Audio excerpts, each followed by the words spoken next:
सबको जय श्री राधे। दोस्तों, आशा करती हूँ आप सब स्वस्थ होंगे और अच्छे होंगे। तो आइए सुनते हैं आज की कहानी।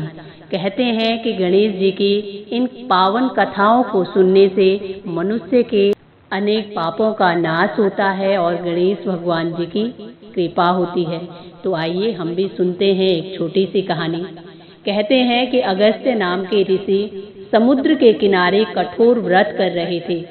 वहां से कुछ ही दूरी पर एक पक्षी अपने अंडों को से रहा था। उसी समय समुद्र में तूफान सी लहरें उठने लगी और पानी का बहाव तेज हो गया और अब उस बढ़ते हुए पानी के साथ अंडे भी बह गए। ये देखकर उस पक्षी को बड़ा दुख हुआ। उसने उसी समय प्रतिज्ञा की कि मैं इस समुद्र के जल को सुखा दूंगी।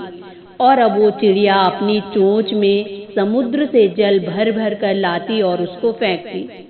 उसने बड़ा प्रयास किया। बहुत समय बीत चुका था, लेकिन समुद्र का जल जैसा का तैसा रहा, उसमें कोई कमी नहीं आई। ये देखकर उस चिड़िया का मन बड़ा दुखी हुआ।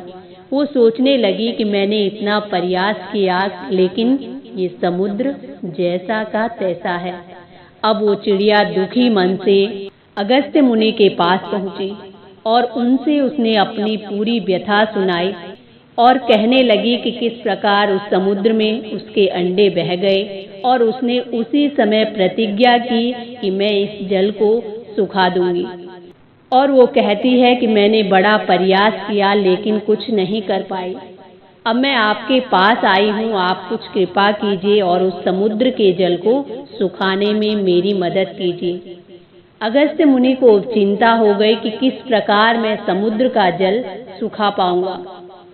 तब अगस्त्य मुनि ने गणेश जी को याद किया और संकटा चतुर्थी व्रत को पूरा किया।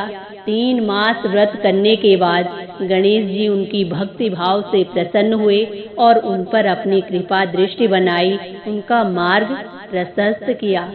चौथ व्रत की कृपा से अगस्त्य मुनि ने प्रेम से समुद्र को पीकर सुखा दिया और वो पक्षी अब बड़ा प्रसन्न हुआ, क्योंकि उसकी प्रतिज्ञा अब पूरी हो चुकी थी। और अब वो पक्षी ऋषि अगस्त्य का धन्यवाद करने लगा। लेकिन ऋषि अगस्त्य ने कहा ये सब गणेश जी की कृपा से हुआ है। तो अब वो पक्षी गणेश जी को भी प्रणाम करता है और उनका धन्यवाद करने लगा और गणेश जी की जय जयकार करने लगा। तो दोस्तों, ये थी आज की कहानी। इसी के साथ जय श्री राधे, जय श्री कृष्णा।